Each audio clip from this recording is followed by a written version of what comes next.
मंच पर उपस्थित हमारे कैराना के कोतवाल साहब, सलीम प्रधान जी, अनम हसन, मेरे मामा जी, शामा मास्टर जी, शक्कर चेयरमैन साहब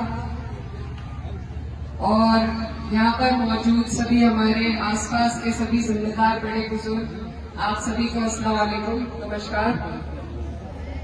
मैं सबसे पहले शुक्रिया अदा करना चाहती हूँ सरवर भाई का और स्कूल की प्रबंधक कमेटी का, जिन्होंने इस प्रोग्राम का आयोजन किया, और साथ ही साथ बधाई देना चाहेंगे।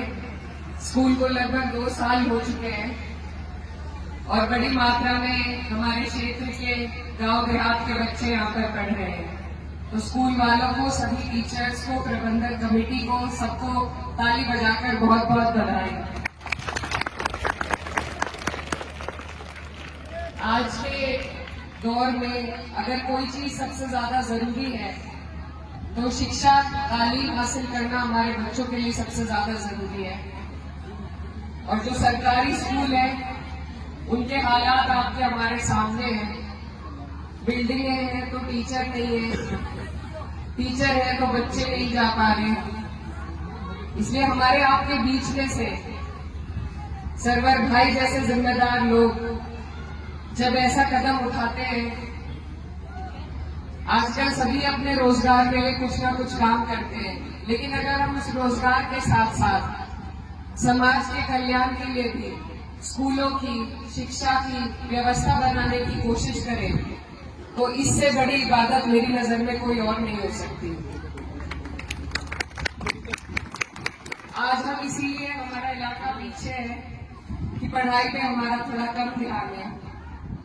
तो ऐसे जिम्मेदार लोग जो समाज से निकल के समाज में शिक्षा को बढ़ावा देने का काम कर रहे हैं, ऐसे लोगों की हमें कदर करनी चाहिए और इनको आगे बढ़ाना चाहिए। क्योंकि आगे आने वाले टाइम में अगर कोई चीज सबसे ज्यादा हमारे काम आने वाली है तो वह हमारे बच्चों की बढ़ोतरी, शिक्षा से हुई भी उनकी बढ़ोतरी और तालीम ही है। दीनी तालीम के साथ साथ स्कूली शिक्षा बहुत जरूरी है। जब हमें अपने अधिकारों का, हमारे बच्चों को अपने अधिकारों का पता नहीं होगा तो रोज हमारे साथ जैसे आज हालात चल रहे इसी तरह चलते रहेंगे। इसलिए आप सबसे मेरी गुजारिश है कि भूरा में भी एक स्कूल का निर्माण होने जा रहा है, उसमें भी आप सब सहयोग करें। सभी हमारे क्षेत्र के जिम्मेदार लोग कोशिश कर रहे हैं और जितने स्कूल बनेंगे, जितने हमारे बच्चे ज्यादा से ज्यादा पढ़ पाएंगे, उतना ही और हम तरक्की कर पाएंगे। छोटी छोटी चीजों में हम बहुत खर्चे करते हैं, बेटियों की शादी ब्याह में बहुत खर्चे करते हैं, लेकिन अगर वही खर्चा दहेज से हटाकर उनको तालीम देने में करें तो एक बेटी आने वाली नस्ल को पढ़ाने का काम करती है। तो यहाँ पर खासकर हमारे क्षेत्र में जो हमारे पास आंकड़े हैं तो लड़कियों के स्कूल से नाम कटने के आंकड़े बहुत बड़ी संख्या में है। तो सभी मेरे बड़े बुजुर्ग यहाँ मौजूद हैं, आप सबसे मैं एक ही गुजारिश करना चाहती हूँ कि आप लोग इस चीज में सुधार करने की कोशिश करें, मेहनत करें। हमारी बहनें, बेटियां जितना ज्यादा से ज्यादा पढ़ेंगी उतना ही आप लोगों का नाम रोशन होगा, उतना ही हम आगे बढ़ पाएंगे। तो लड़कों के साथ साथ लड़कियों की शिक्षा पर भी ज्यादा से ज्यादा ध्यान दें और मेरी बस यही दुआ है कि इस तरह के स्कूल हमारे इलाके में खुलते रहे ताकि एक एक बच्चा स्कूल जाने के लिए उसको दिक्कत ना हो, एक एक बच्चा स्कूल तक पहुंच सके।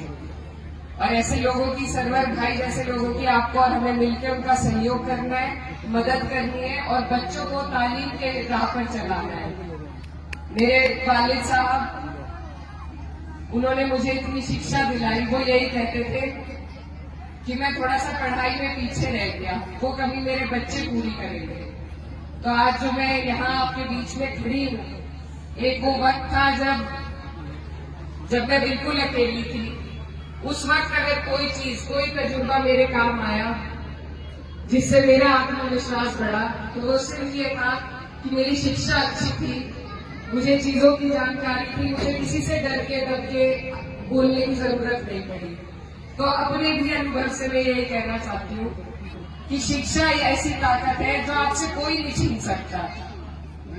इतने झगड़े हमारे यहाँ होते हैं, साहब भी देखते हैं, जमीनों के, जायदाद के आपसी लड़ाइयां बहुत होती है, लेकिन सिर्फ शिक्षा एक ऐसी चीज है जिसमें ना कोई झगड़ा करके आपसे छीन सकता है, ना कोई आपको उससे वंचित कर सकता है, अगर आपने ठान ली तो बस इसी ताकत को हमें अपने क्षेत्र के, अपने इलाके के एक एक बच्चे और बच्चियों तक पहुंचाने का काम करना है।